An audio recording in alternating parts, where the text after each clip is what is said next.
ဒီပိုင်းလေးမှာကြတော့ကျိုးတစ်ချောင်းနဲ့လေမဖြတ်မဆက်ဖဲနဲ့ဓာတ်လျှောက်ထိုးလို့ရတဲ့ဟာလေးကိုလာပြပေးတာပါနော်ပန်းလေးကိုတော့ဒီမဲ့အခွေလေးကိုပုံမှန်တိုင်းလေးခွေပါဒါကတော့ကိုစိုက်ကြိုက်တယ်လို့ခွေလို့ရပါတယ်နော်ဒီကျိုးကိုတော့တစ်ခွဲ2လက်မလောက်ခွေလို့ရတယ်ကြိုက်နှစ်သက်တယ်လို့ခွေလို့ရတယ်ဒါတော့ခါတိုင်းပန်းထိုးတယ်လို့မျိုးလေးအလဲခွေလေးကိုအဲ့လိုထိုးလိုက်ပါတယ်ပြီးကြလို့ရှိရင်ဒီမဲကတော့နမူနာထိုးပြလို့စိုက်ကလေးနည်းနည်းလေးကြည့်ပြီးတော့ထိုးမှမို့လို့ပွန့်ပတ်ကလေးတွေကိုလေးစိတ်ခောက်ချိုးလိုက်ပါတယ်နော်အဲ့တော့အရှိကလေးစိတ်ခောက်ချိုးလိုက်တော့နှစ်စိတ်စာလောက်ကလေးတွေပေါ့နော်ဒါမဲ့ကိုကျန်တဲ့ပိုင်းလေးတွေကတော့ကိုအကြိုက်ကြိုက်တယ်လို့အသေးကြိုက်ရင်အသေးပေါ့နော်ကျမကတော့အမှန်တကယ်အင်ကြီးမှာတော့ဒီတဲ့စိုက်အသေးလေးတွေထိုးပါတယ်နော်ဒါပေမဲ့ဒီမဲ့ရိုက်ပြတဲ့အခါကျမမြင်ရမှာဆိုလို့ဒါပန်းမွင့်စိုက်ကြီးလေးနည်းနည်းထိုးပေးလိုက်ပါတယ်နော်လိုပွန့်ပတ်ကလေးတွေကိုညီအောင်ဘေးနားနေခောက်ပြီးတော့တစ်ဖက်ကို၄ဘက်ကြိုင်နဲ့၄ဘက်၅ဘက်ကြိုင်နဲ့၅ဘက်ပေါ့နော်ကြိုက်နေတဲ့လို့ထိုးလိုက်ပါအခုဒါကျမကတော့၅ဘက်ထိုးမှာပါနော်၅ဘက်ထိုးလိုက်ပါတယ်၅ဘက်ထိုးပြီးတော့အလဲစင်တာရောက်သွားမှာပေါ့နော်ပွင့်ချက်ကအလဲစင်တာကိုရောက်အောင်ထိုးလိုက်မှာပါဒီလိုနီးလန်းလေးရကြတော့ပန်းမွင့်ကတော့ရိုးလေးပါပဲเนาะဒါပေမဲ့ကျွန်တော်တို့ပန်းတွေကိုစပြီးတော့မထိုးတတ်သေးဘူးဆိုလို့ရှိရင်ဒီအလဲကောင်မှာဆက်မဲ့နေရမှာကျမတို့ကတခြားအကျိုးတွေနဲ့လာပြီးတော့ပေါင်းပြီးတော့ထိုးကြတော့အဲ့ဒီနီးလန်းတွေကအဆင်မပြေလို့ပေါ့เนาะဒီလိုနီးလန်းလေးကပူလှတယ်လေအဲဒါကြောင့်မလို့ခုတမဲကျမအလဲကောင်ပွင့်ထုတ်မဲ့နေရာလေးမှာ၄လက်မှာ5လက်မှာ5ခွဲ6ကြိုက်တာထိုးလို့ရတယ်เนาะခုဒါကျမ6လက်မထည့်လိုက်တယ်เนาะဒီခောက်ချိုး6လက်မထိုးလိုက်တယ်6လက်မမချိုးချင်ဘူးဆိုရင်5လက်မလောက်4ခွဲလောက်ကြိုက်တယ်လို့ထိုးလို့ရပါတယ်เนาะအခုဒါကျမကတော့ကျိုးလက်ရှိနေရနဲ့6လက်မချိုးလိုက်တယ်ချိုးပြီးတော့ဒီဘက်ကိုလည်းအဖက်5ဘက်ပြည့်အောင်ထိုးလိုက်တယ်ပြီးတော့အပေါ်မှာဝစ်ဆန်တင်ဖို့ကိုလည်းကျမ2လက်မဖြတ်လိုက်တယ်အဲ့ဒါလေးကိုလည်းအပေါ်ကိုဝစ်ဆန်လေးရတင်လိုက်ပါရိုးပန်းပွင့်ခါတိုင်းထိုးသလိုလေးပါပဲเนาะအဲ့လိုခောက်ပြီးတော့ဝစ်ဆန်လေးခောက်ပြီးတော့ချုပ်လိုက်ပါအဲ့ဒါဆိုရင်ပန်းပွင့်ရိုးလေးရသွားမယ်เนาะအဓိကပြချင်တာဒီဘက်မှာ6လက်မထုတ်ထားတဲ့ဟာလေးပြချင်တာပါเนาะအဲ့6လက်မထုတ်ထားတဲ့ဟာလေးကိုခောက်ချိုးခောက်ပြီးတော့အခွေလေးတွေထိုးမယ်ဆိုလဲပန်းပွင့်လေးရပါပြီဒါပေမဲ့ကျမကဒီမဲ့တော့ဖူးလေးတစ်ဖက်အခွေလေးတစ်ဖက်ထိုးပြပေးလိုက်ပါတယ်ပုံမှန်ဆိုရင်ကျမတို့ဒီနေရာမှာဆိုရင်တခြားကျိုးတစ်ခုကိုလာပူးကြတာများတယ်အရင်ကပေါ့နော်အရင်ကအဲ့လိုထိုးတာများတယ်ဒါကျိုးလေးလည်းရနေတော့ကျမကဒီလိုတစ်ချောက်တည်းထိုးတာပိုလှတယ်ပေါ့အရင်သူများပန်းဝိုင်း30ထဲမှာဒီအလဲကောင်စံတာကို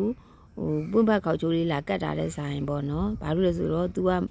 မူရင်းကတ်စရာနေရာမရှိတော့တဲ့အတွက်ကြောင့်မလို့ပေါ့ဒီမဲ့ကြတော့တခါတည်းကျိုးထုတ်ခဲ့တော့သူ့ကျိုးနဲ့သူဖြစ်သွားတော့တသားတည်းဖြစ်သွားလို့ခေါက်ချိုးလေးကတော်တော်လှသွားတယ်ပေါ့နော်ဒါကတော့ကျိုးပူလို့လောက်တာပေါ့နော်တကယ်လို့ကျိုးမပူဘူးဆိုတော့လေခါတိုင်းလောက်တယ်လို့ပဲဒီနေရာမှာခောက်ချိုးအမီလေးအခွေလေးနှစ်ခွေတက်အဖူးလေးအခွေလေးတက်ပြီးလာပေါင်းပြီးတော့ချုပ်ရမှာပေါ့နော်ဒါကတော့ကျိုးရှည်နေတာရဲ့တသားတည်းကျသွားအောင်ရင်ပန်းမွေလေးလည်းတက်ရဖြစ်ချင်တယ်ဆိုရဲလူတွေအတွက်ပေါ့နော်ဒီနေရာမှာကျမဒီဖူးလေးကိုအခွေလေးခွေပြီးတော့အဲ့တော့အရွက်ပုံစံလွှတ်အမျိုးလေးထိုးလိုက်ပြီးတော့တစ်ဖက်ကိုကြတော့ခရုခွေတို့အခွေလေးထိုးလိုက်ပါတယ်နော်ဒါကတော့ကိုနှစ်ချက်နှစ်သက်တယ်လို့ကြိုက်တယ်လို့ထိုးလိုက်ပါအရွက်ကြီးပဲနှစ်ခုကြိုက်တယ်ဆိုလဲဒါသဘောပေါ့နော်ဒါမဲ့ကျမတို့ကအရင်ကလို့လာပြီးတော့ပူးပေါင်းတာမဟုတ်ဘဲနဲ့တက်စီခွဲနေရမှာမျိုးမဟုတ်ဘဲနဲ့တသားတည်းကြတဲ့ပန်းကတ်ပုံစံမျိုးကိုလှုပ်ချင်တာမဟုတ်လို့တသားတည်းတစ်ခါတည်းတကြောတည်းထိုးပြတဲ့နီလန်းလေးပေါ့နော်ဒီအပိုင်း60ခုမှာအဲ့ဒါလေးကိုထိုးပြပေးလိုက်တာပါနော်အစမလောက်ဘူးအစကလည်းကျိုးကလည်းနည်းနည်းလေးဆိုရင်တော့တစ်မျိုးပေါ့ဒါပေမဲ့ကျွန်မပြောချင်တဲ့နီလန်းကတစ်ခါတည်းထုတ်တဲ့ဟာလေးကတက်ရရှိတယ်အဲ့ဒါလေးကပူလှတယ်ပေါ့နော်လှတယ်အစများတယ်ဆိုရင်တော့လှုပ်လိုက်ပါအစနဲတယ်ဆိုရင်တော့ခါတိုင်းထိုးသလိုပဲလာညက်ပါလို့အဲ့ဒါလေးကတော့ကူရီကြိုက်သလိုထိုးလို့ရပါတယ်နော်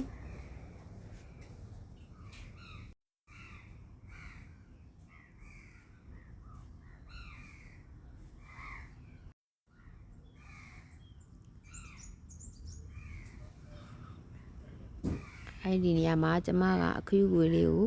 ခွ ခွေပြီးတော့ထိပ်ဖြားလေးကိုလက်ကလေးနဲ့ဆွဲစီးလိုက်ရင်အရွက်ကလေးဖြစ်သွားမှာပါเนาะအဲ့လိုပုံစံလေးချုပ်ပေးတာပါเนาะ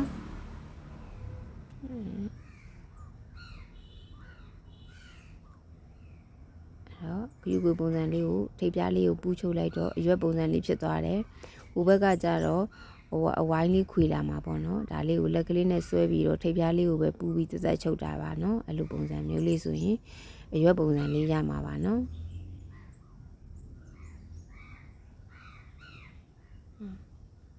အဲ့လိုဆိုလို့ရှိရင်ဒါအဆင်ပြေသွားမှာပါနော်ဒါကတော့ကိုကြိုက်တဲ့လိုပါပုံစံအသေးမရှိပါဘူးကျိုးကိုလည်းအတူအရှိရလဲကိုနှစ်သက်တယ်လို့ထိုးပါနော်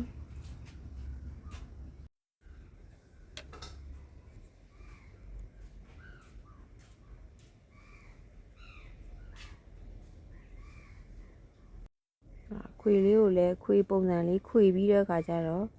ခုနကအရွက်လေးနဲ့ပူးချုပ်လို့လည်းရပါတယ်အဲတော့ကျန်တဲ့ပိုင်းလေးတွေကတော့ကိုယ့်ရဲ့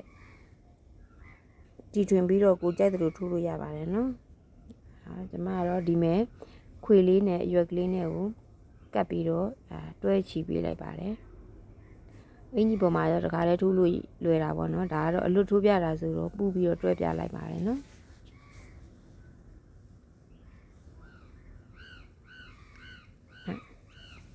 အဲ့တော့ဒီပန်းလေးတွေကိုလည်းလိုက်ပြီးတော့ထိုးကြည့်လို့ရပါတယ်အဆင်ပြေမှာပါနော်